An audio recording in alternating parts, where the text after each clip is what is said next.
Well, hello and welcome to the Wild Vittles podcast. I'm your host, Chris Smith. Now I want to relay my third season, which was New Mexico mule deer. And this was a real treat, how should I say, it was a real surprise. I've been putting in for New Mexico, any tag in New Mexico for probably 7 years, never drawn a tag.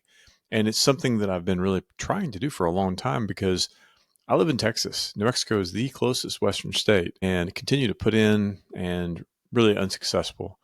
This year was my year and, got lucky in Utah, got lucky in New Mexico. And it's really, really surprising, even though I've been at this 7 years, because those of you in this game to try to get tags by drawing, there's no point system in New Mexico. It didn't matter that I've been in 7 years. Every year you start fresh and new, which I like.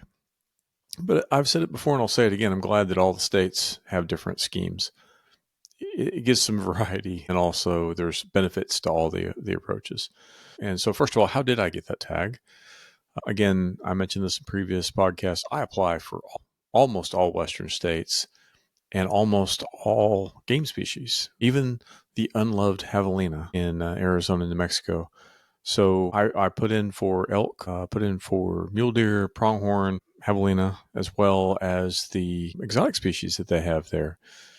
Now, the plus for New Mexico is that there's no point system.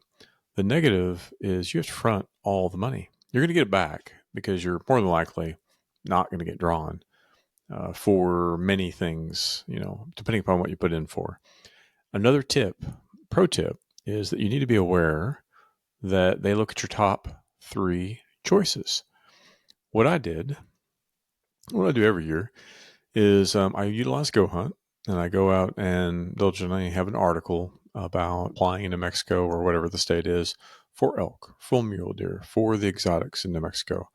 And they'll have suggestions. Now, I don't take the top suggestion that they say because every other guy, just like me, that uses Go Hunt is going to use the top suggestions. So I kind of pick through there and look at maybe what I think might be a hidden gem. And I mentioned in Utah that was, something I was pursuing was muzzleloader because of the optics changed. You couldn't use scopes anymore.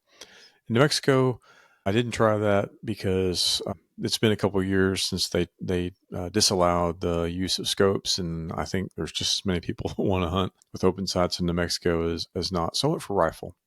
I really want to try to get a mule deer.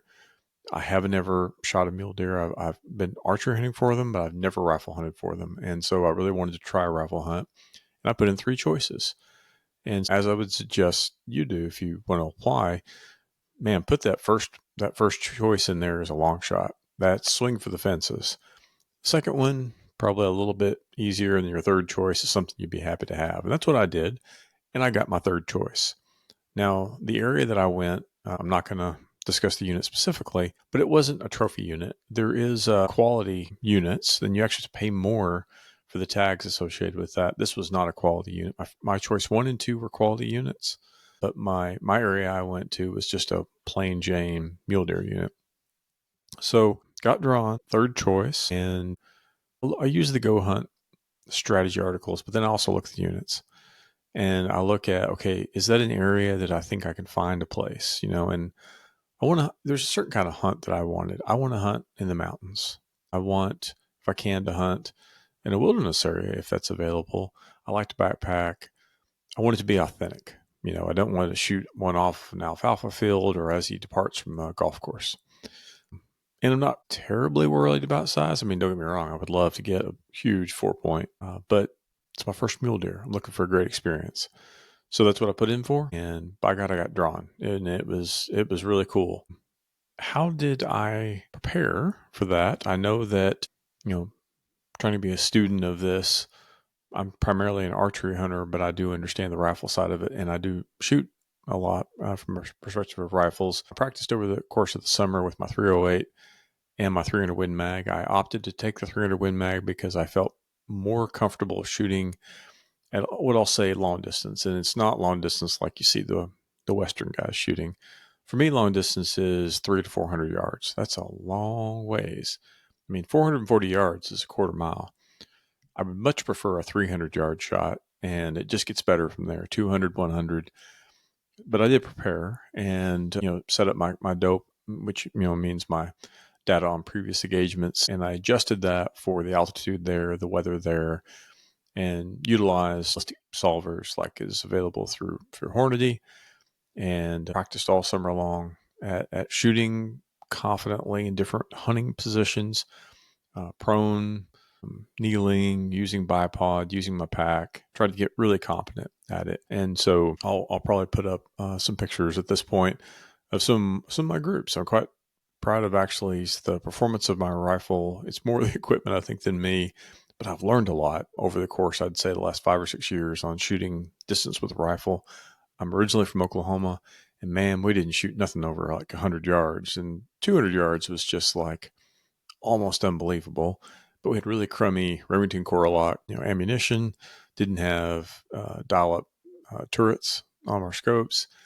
And quite frankly, we didn't need to shoot that far because often 100 yards was kind of what you're going to see, right? But I was prepared. So a lot of work from a perspective of getting prepared on distance, and carry a rangefinder, and really I'd shoot different distances and get used to adjusting my turret, making sure that I was level and making good shots. Had that part down. I trained really heavily over the course of the summer, really for my elk hunt, because that was probably the more physical hunt.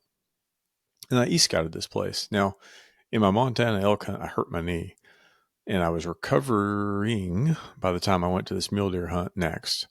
Well, I guess it was the Utah hunt was pronghorn hunt was before that, but this was a lot harder, this mule deer hunt, than the pronghorn hunt from a perspective of topography, because it was in the mountains. I e-scouted the area. There was a mountain range that I wanted to hunt. They had a wilderness area in there, and so I'm looking for roads to get me in. And because my knee was a little iffy, I wanted to try to get a road that would get me as high as possible. And so I was able to do that, and able to really kind of research the heck out of the area, a lot of aerial photography, look at that and try to see what does the country look like. And there's a lot of the country is covered in junipers, but there's other parts you could tell were not junipers, or other probably more likely better forage for mule deer. I tried to scout on the internet, if you will. I'll often put in the unit number and species and all that, just see what comes up.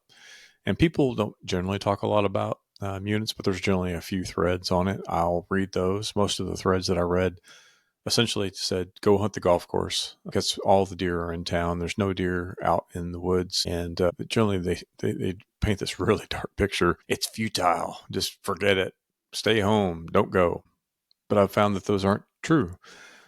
There is a bit of truth, a grain of truth in those, but it's not completely true.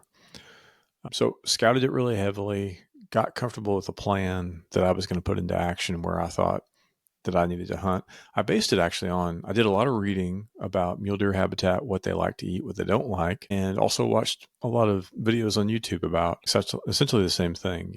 What does good mule deer habitat look like? And I did learn it's certainly not hillsides full of junipers. They might use that for cover, but there's nothing for them to eat there. So, buckbrush and mahogany and other type things that they'll eat on. The other thing that's working against me on this is terrible drought and across the state, really. And water was going to be an issue. And I was going to pack in water. I assumed rightly, as I got there, I saw that there were seeps and springs that had a little bit of water, but there were no running streams. And so not really water that I cared to drink. So I brought in quite a bit, which made for a heavy load. Before I get into the actual pack in, I did kind of like I did on my Utah pronghorn hunt. I went, to allow a day of scoutings, which means, my departure day is a day ahead of that.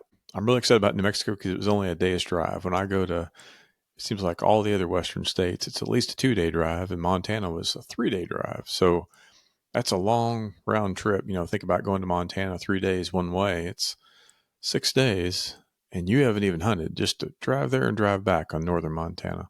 Now, I'm an old man, and I'm not going to drive like some of these young fellas, 18, 20 hours a day. I drive about 12 to 14 hours. Might be able to push 15, but generally 12 to 14 hours about all I'll do in a day, because I need to sleep, and I want to be fresh when I get there. Well, luckily, driving to this part of New Mexico, I could do it in a day.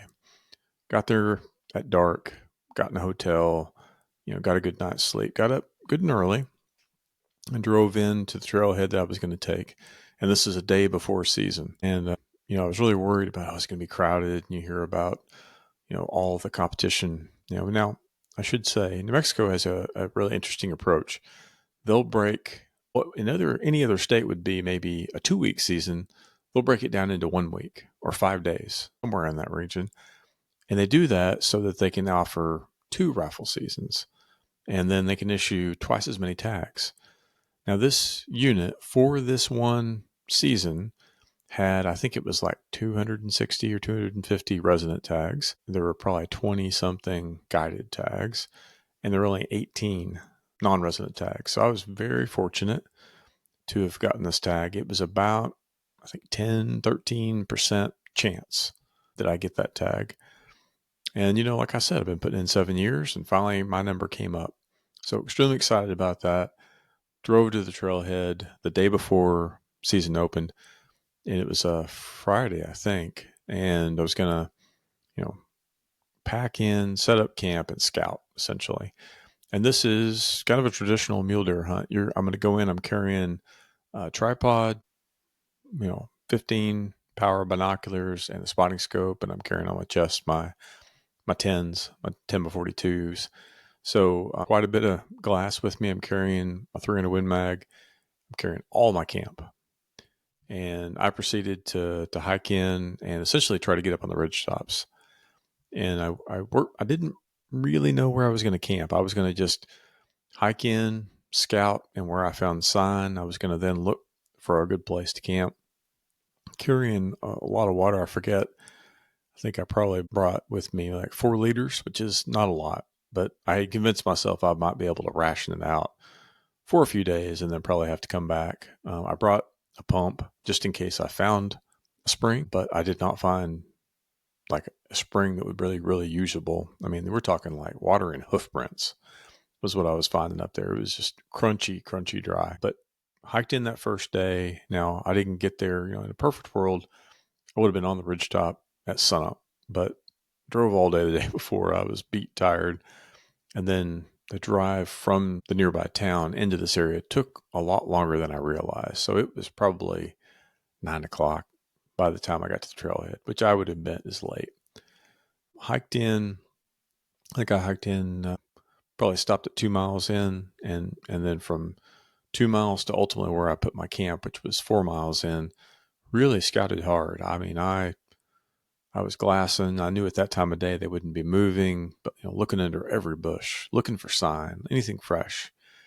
I didn't find much. It was a little depressing, actually. Found a really good place to camp. It was obvious that others had camped there. There was, like I said, 4 miles in, wilderness area, no roads, a decent trail system going in, and there was a deadhead at my camp of a mule deer. So I was like, okay, at one point in time, a deer did exist in this valley that died here of natural causes, likely, or somebody wounded one and they found it later. And there was a fire ring out of rocks and a pretty good flat spot. So I wanted to kind of lighten my load. I got I brought a bivy sack or my sleeping bag, got that unloaded my food, except what I needed for that day, and water.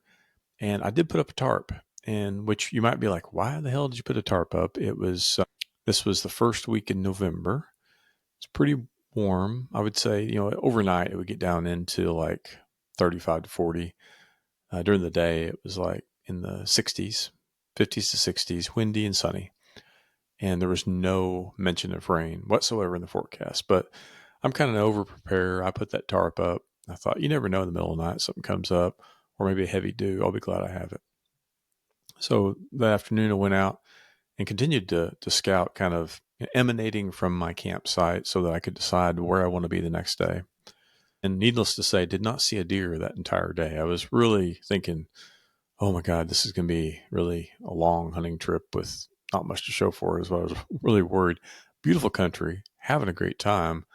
I didn't feel a lot of pressure, but I wanted to see deer. You want to get into them, even if it were does. I would be pretty excited. Got back to camp, and you feel different in non-bear country after having camped in bear country. And I feel like I was just so comfortable. It's like, oh, thank God this isn't, Bob Marshall Wilderness in Montana, and I have to worry about bears. I can sit here and eat my dinner in peace and not have to worry about something sneaking up on me. and was just beat tired because I had hiked my butt off that whole day. And went to bed, and about, I think it's 2 or 3 o'clock in the morning, I started dreaming about artillery going off, and I woke up to realize that's not a dream.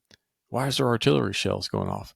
Turns out it's a thunderstorm, and it's raining like heck. And a storm has popped up, and it's not a huge rain, but it rained pretty hard for about 10, 15 minutes. I'm grabbing all my gear, pulling it under the tarp that I'm so glad I had, and got everything together, and try to drift off to sleep. And I had my alarm set pretty early. I think, if I remember correctly, sunup was probably around 7.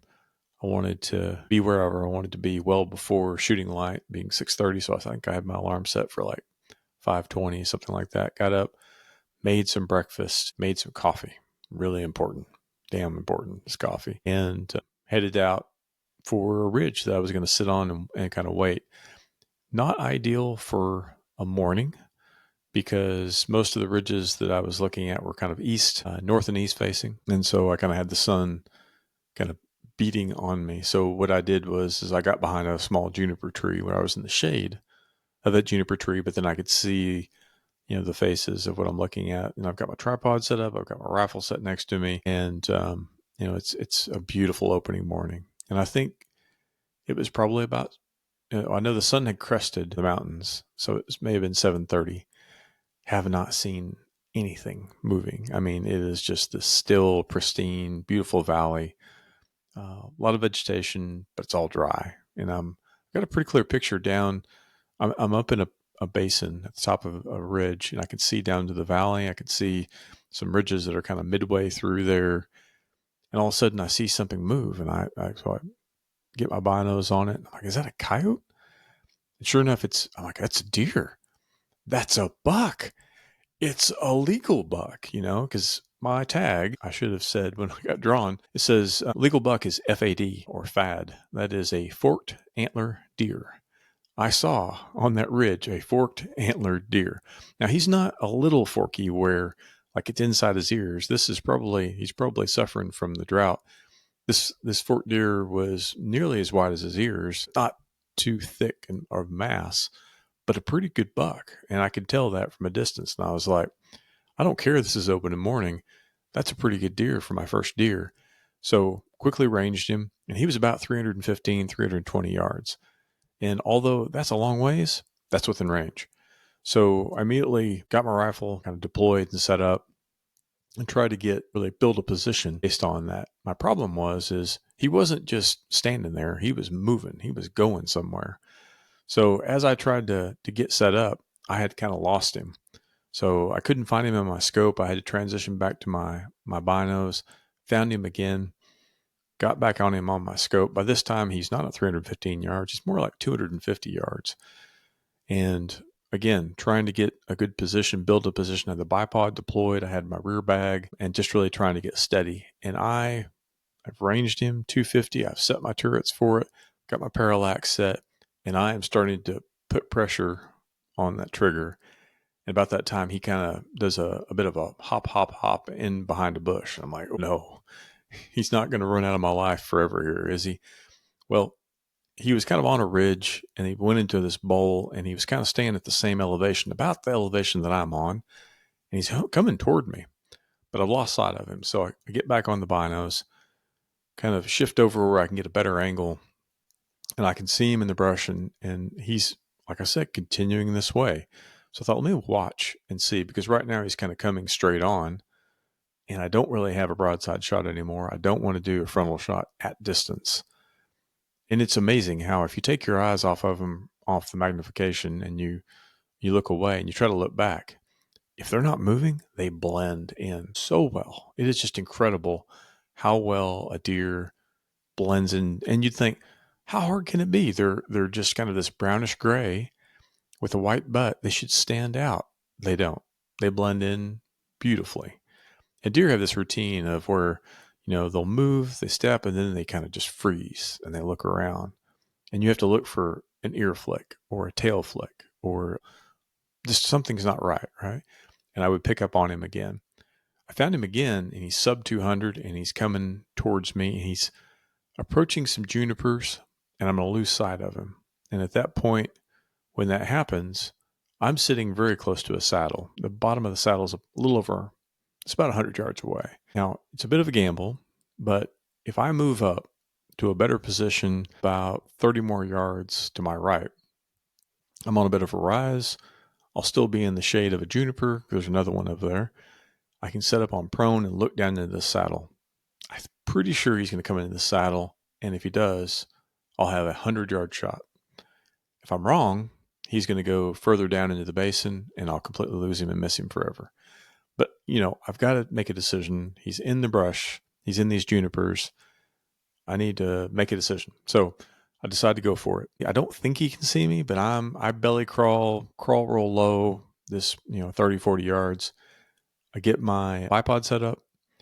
I get a rear bag set up that I have my backpack essentially. I think at this point, my bipod is up on this ridge and there's too big a gap for my rear bag. So I had to put my backpack as my rear bag, and I get all settled in and I'm laid prone and I am rock solid. So I'm waiting now at this point, essentially for him to appear. And I'm waiting and I'm waiting and I'm waiting. And I'm like, he went the other way. He's not coming. This isn't going to work. And I think I may have even kind of raised up because my neck was getting tired. If you've ever laid prone and looked, down your scope, you're kind of looking up, and gets a little fatigued. And it's hard to maintain that position. And I know it was probably only 8 minutes or so. Felt like it was 30 or 45. And got down back on the gun, and I was like, I don't see him down below. He's got to be coming. So laid back down, got behind the gun and got ready, and he appeared. And he stepped out and kind of walked out into the saddle. And God, they're just so beautiful. I was so excited. My heart's pounding. I'm like, just let him keep coming. Let him keep coming. It's not costing you anything to let him get up on the saddle. If nothing else, if he falls on the saddle, he'll be in a better position for me to get him out. Got my rangefinder up one more time. I ranged the tree behind him. It was 110 yards, and he was probably about 10 yards this side of that tree. So 100 yards, double check my turret, double check my parallax, deep breath, boom. And it was a beautiful shot. He kind of stutter stepped back, looked downhill. Oh, God, is he going to run down the bottom of that canyon? And then just fell over. I mean, he went nowhere. And once I made sure he was down, and I sat there and I watched him through the gun, because I've seen other people's deer. You shoot him, you think you're good, you start celebrating, and that dude gets up and runs off. I will make sure he was down. When he was stopped stirring, I sat up, fell over backwards looking up, and whooped and hollered. I was so excited. My first mule deer. And I immediately texted my buddies. We have a text thread. And I was just like, holy shit, I got a mule deer. I can't believe it. Buck down. I told him he's not a big one, but I'm proud of him. And, I know it was, you might be like, Chris, it was your first morning. Dude, this is a tough unit. The success rates were pretty low. The population is very low density. It's not a trophy unit. And my really definition of success was a legal deer at this point. Now, next trip, I'll be a lot pickier. Also, I'm a lot less picky in the morning than I am in the evening.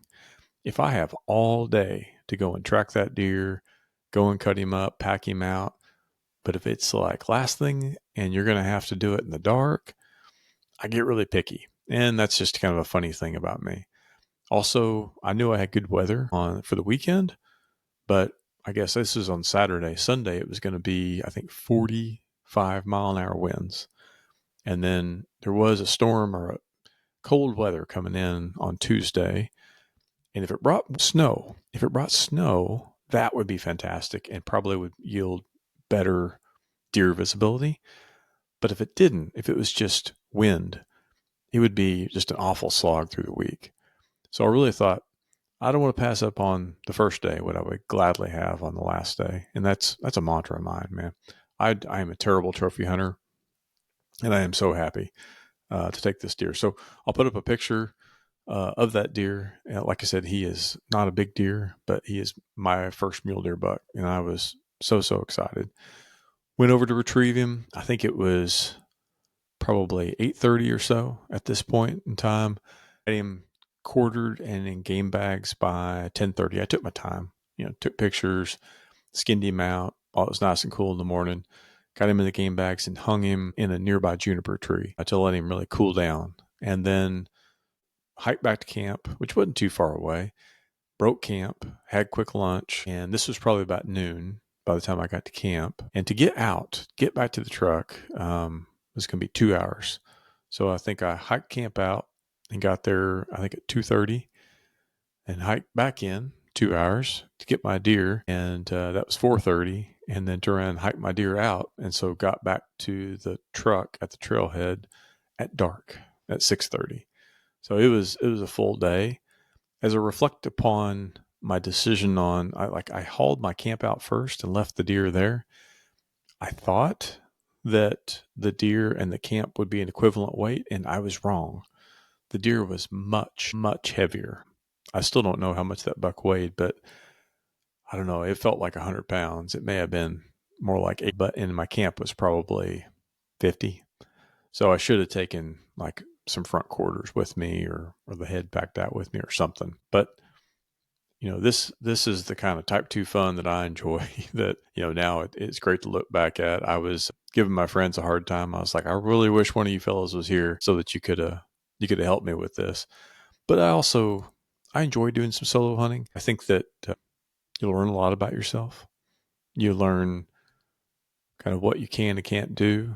I think you need to be comfortable doing some things on your own, and it builds experience. It's also, there's no democracy about where you go and what you do. It's completely up to you, and I like that. But you also have to know that at points, and this trip is short, but I've been on other trips where your mind starts to tell you, you need to go home. This is silly. You shouldn't be out here. And you need to know that in advance, that your mind's going to do that to you. So be prepared with, I've been waiting all year to do this. My family wants me to go do this. You will regret it if you leave before you're done. You need to give it your full effort for the full time, because in an instant, a crummy hunt can turn into a fantastic hunt. So, I didn't want to go too long on this, but I just do want to relay, if nothing else. I mean, there's, dozens of people that listen to this, right? I'm joking. There's probably nobody but my mother that listens to this, but I wanted to share it, even if nothing else, so I can listen to my story later on.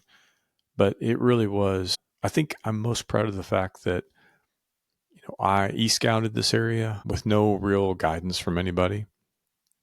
And not that I'm an expert. I assure you I'm not an expert. But I picked a spot and went and put boots in the ground, picked a pretty good vantage point, glassed, found a deer, executed a good shot, packed him, packed everything into a wilderness area, packed everything out from a wilderness area. And I feel accomplished from that. So, I think I've got the bug. I want to do mule deer hunting even more. And I guess I know that mule deer populations are declining. They're not endangered by any means, but, they're not growing like elk are. And I think that I want to hunt them while they're still huntable populations out there. I want to learn more about them. I'm intrigued by these deer that live in these mountains. And so it's been really, I think I'm bitten by the bug now equally as much as elk hunting. And it's just a very different thing. I mean, archery hunt mule deer, I don't know that I'm sneaky enough to do that, but muzzleloader or rifle, I think that's pretty hard in a month like, October, even early November, because this was pretty far south in New Mexico. So you might be like, hey, November, you're getting into rut. Not here, you're not.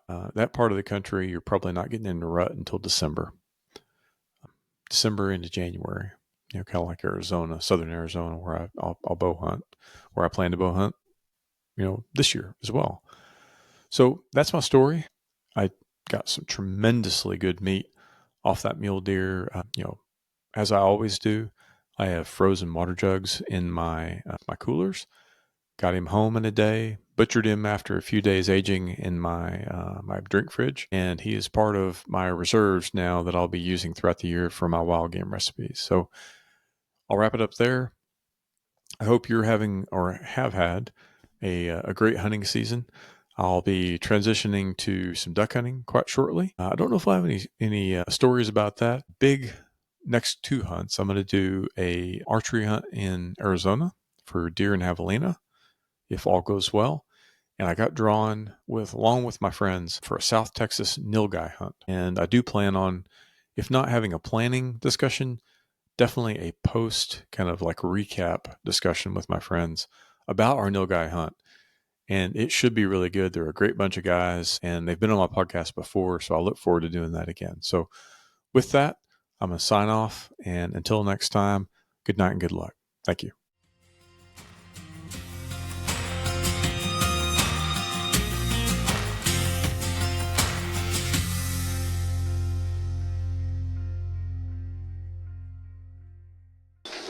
I want you to know it's over.